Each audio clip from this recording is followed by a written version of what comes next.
मित्रों, जय हिंद, वंदे मातरम। आज दिवाली है।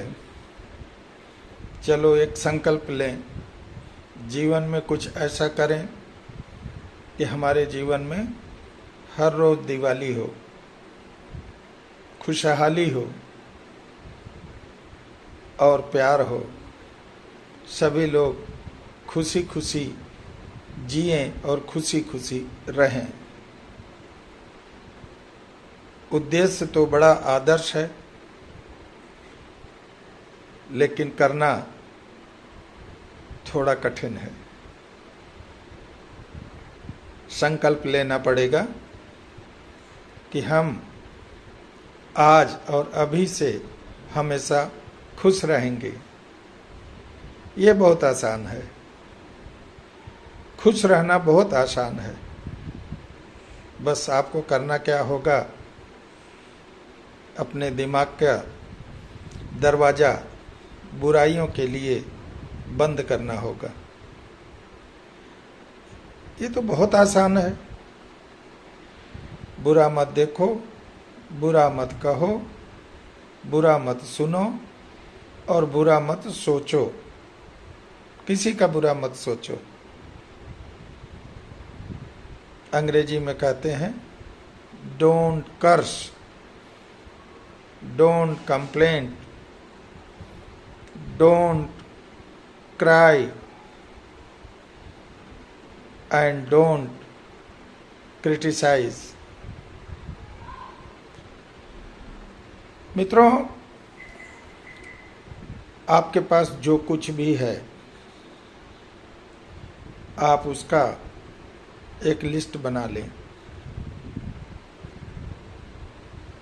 जो कुछ भी है, ज्ञान विज्ञान से लेकर के पूंजी संपदा तक की। फिर जो आपके मन को अच्छा लगता है कि हम इस क्षेत्र में अच्छा कर सकते हैं,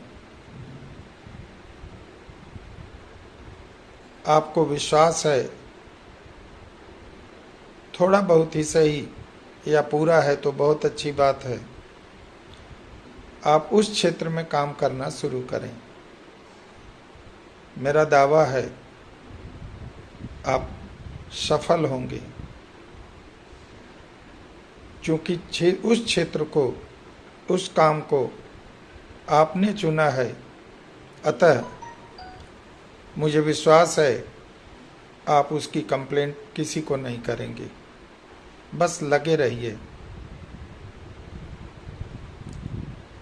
We with the world and we against the world। संसार के साथ रहिए।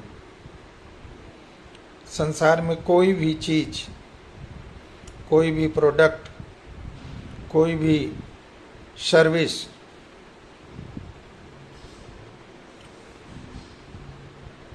कभी भी समाप्त नहीं होती। उसकी आवश्यकता हमेशा बनी रहती है। आपको वह चुनना होगा कि आप कौन से प्रोडक्ट को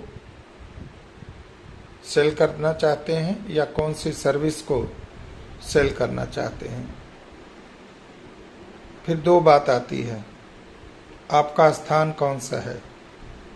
क्या उस सर्विस या प्रोडक्ट को खरीदने वाले लोग वहाँ पर हैं, और यदि हैं तो आपका काम समझिए आसान हो गया। आपका प्रोडक्ट क्या है, आपको उसका ज्ञान अच्छी तरह होना चाहिए। उसके ग्राहक कौन से हैं, उसका एक सर्वे आपके पास होना चाहिए। सैंपलिंग होनी चाहिए और धीरे धीरे वहाँ पेनिट्रेशन होना चाहिए। इसकी स्टेजेज होती हैं। प्रथम स्टेज में शायद आपको उतनी कामयाबी नहीं मिले। आप 5 जगह नॉक करेंगे, शायद कोई एक आपका प्रोडक्ट खरीदने को तैयार हो, लेकिन एक तो हुआ ना। वही ईश्वर है, वही उसकी कृपा है, वही उसका वरदान है। हताश मत होइए, निराश मत होइए, शिकायत मत करिए, श्राप मत दीजिए, बस आगे बढ़ते रहिए। एक न एक दिन कामयाब होंगे। कामयाबी उनको जल्दी मिल जाती है जो अपनी पसंद का क्षेत्र चुनते हैं।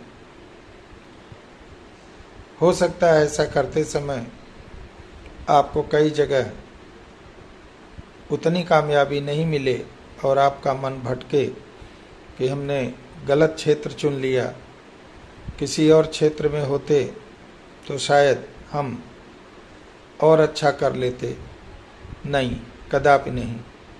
आपने जो क्षेत्र चुना है आपकी पसंद का है, इसका ज्ञान आपको पहले से है, इसमें आपने पहले कुछ सामर्थ्य हासिल करी हुई है, तो कृपया आप इस क्षेत्र को ना छोड़ें। इसमें कामयाबी, सफलता आपको तुरंत मिलेगी। और यदि ऐसा करते समय कोई ऐसा प्रोडक्ट या सर्विस आपको अट्रैक्ट करता है तो आप हाथ जोड़ करके सविनय उसको मना कर दें। ऐसी बाधाएं आती हैं जब आप गाड़ी चलाते हैं या गाड़ी में चलते हैं तो आपको झटके भी लगते हैं। गतिशीलता होने पर आप पीछे की तरफ थोड़ा झटके भी लगते हैं, परंतु क्या आप सफ़र करना छोड़ देते हैं? नहीं, हमेशा निगाह, हमेशा दृष्टि अपनी मंजिल की तरफ लगाए रखें। यदि वो आपको दूर दिख रही है तो थोड़ी अपनी गति बढ़ाएं। मेरा अपना खुद का अनुभव ऐसा ही रहा है। कंफर्ट जोन से बाहर निकलें। जो चिड़िया उड़ना चाहती है उसे वह अपनी जगह तुरंत छोड़नी पड़ेगी, चाहे वहाँ वह कितनी भी सुरक्षित हो, उसका दाना पानी वहाँ आराम से मिल जाता हो,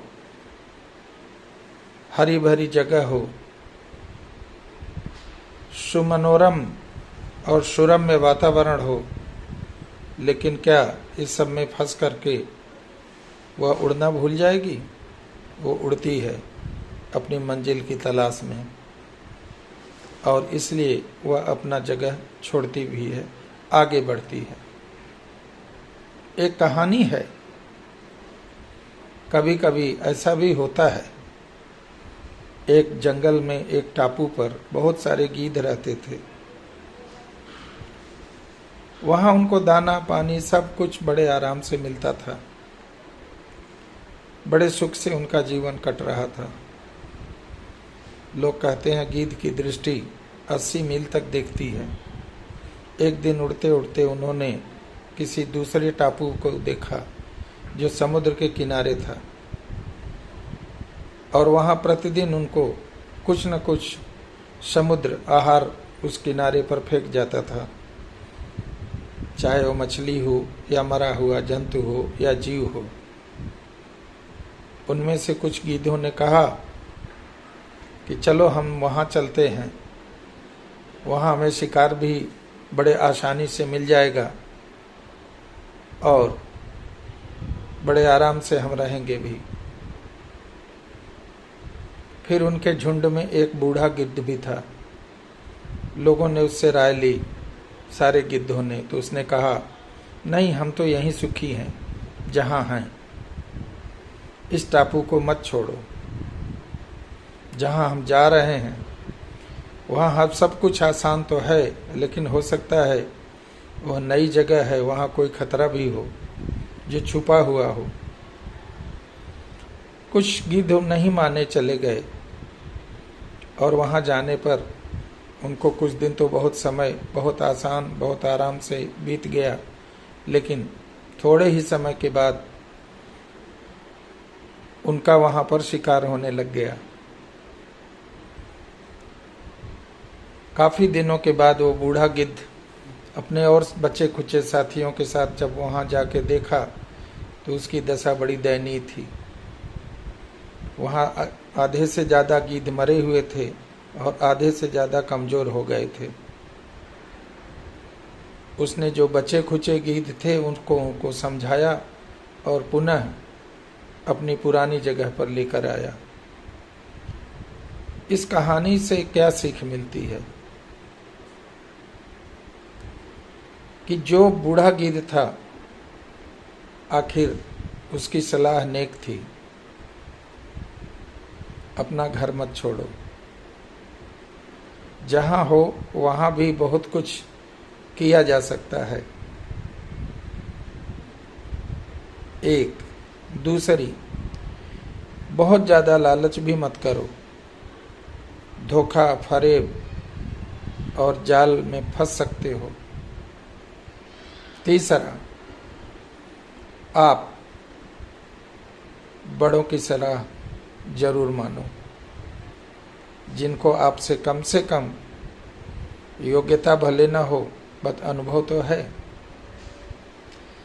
चौथा, जहां आप हैं वहां भी आप बहुत कुछ कर सकते हैं। कोई जरूरी नहीं कि उसको छोड़ा जाए, अपितु आपको उसमें अपना भविष्य दिखना चाहिए। यदि नहीं दिख रहा है तो आपको वह जगह छोड़ देनी चाहिए। परंतु बहुत सोच विचार करके, बहुत प्लानिंग के साथ, अपने रिसोर्सेज को ध्यान में रखते हुए आप अपने नए क्षेत्र में पदार्पण करके काम कर सकते हैं। मित्रों, ऐसी बहुत सारी कहानियां हैं जो हम समय समय पर आपको सुनाते रहेंगे। आज दीपावली का दिन है, आप खुश रहें, खुशहाली मनाएं, दूसरों के खुशियों को बढ़ाने में सहयोग करें, आप स्वयं भी खुश रहें। जब भी दें किसी को नेक सलाह दें, जिसका लें उसे लौटाने का ख्याल रखें। आप जरूर कामयाब होंगे। वंदे मातरम। जय हिंद।